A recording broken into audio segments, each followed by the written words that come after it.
நாள் 39 ஏசாயா 58:11. கர்த்தர் நித்தமும் உன்னை நடத்தி மகா வறட்சியான காலங்களில் உன் ஆத்துமாவை திருப்தியாக்கி உன் எலும்புகளை நினமுள்ளதாக்குவார். நீ நீர் பாய்ச்சலான தோட்டத்தைப் போலவும் வற்றாத நீரூற்று போலவும் இருப்பாய். ஆமேன்.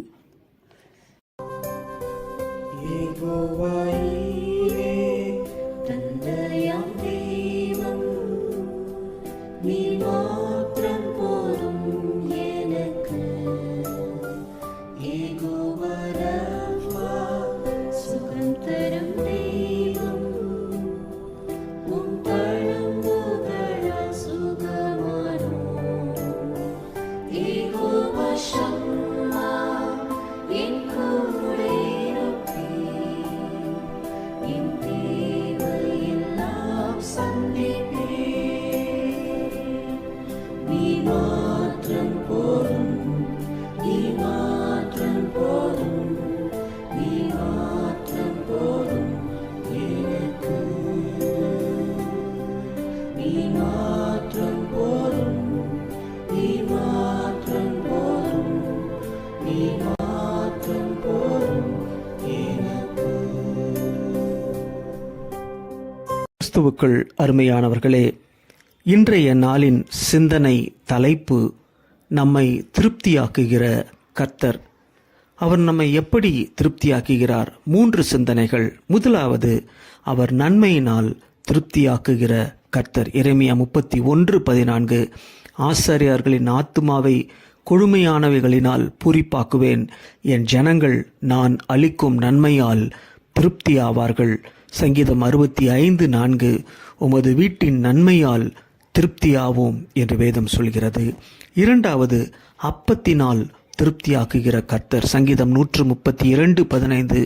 அதன் ஆகாரத்தை நான் ஆசீர்வதித்து வருவேன், அதன் ஏழைகளை நான் அப்பத்தினால் திருப்தியாக்குவேன். சங்கீதம் 22:26. சிறுமைப்பட்டவர்கள் புசித்து திருப்தி அடைவார்கள். சங்கீதம் 81:16. கண்மலையின் தேனினால் திருப்தி ஆக்குவேன். மத்தேயு 5:6. நீதியின் மேல் பசிதாகம் உள்ளவர்கள் பாக்கியவான்கள், அவர்கள் திருப்தி அடைவார்கள் என்று வேதம் சொல்கிறது. மூன்றாவது, கிருபையினால் திருப்தியாக்குகின்ற கர்த்தர். சங்கீதம் 90:14. நாங்கள் எங்கள் வாழ்நாளெல்லாம் களி கூர்ந்து மகிழும்படி காலையிலே எங்களை உமது கிருபையால் திருப்தியாக்கும்.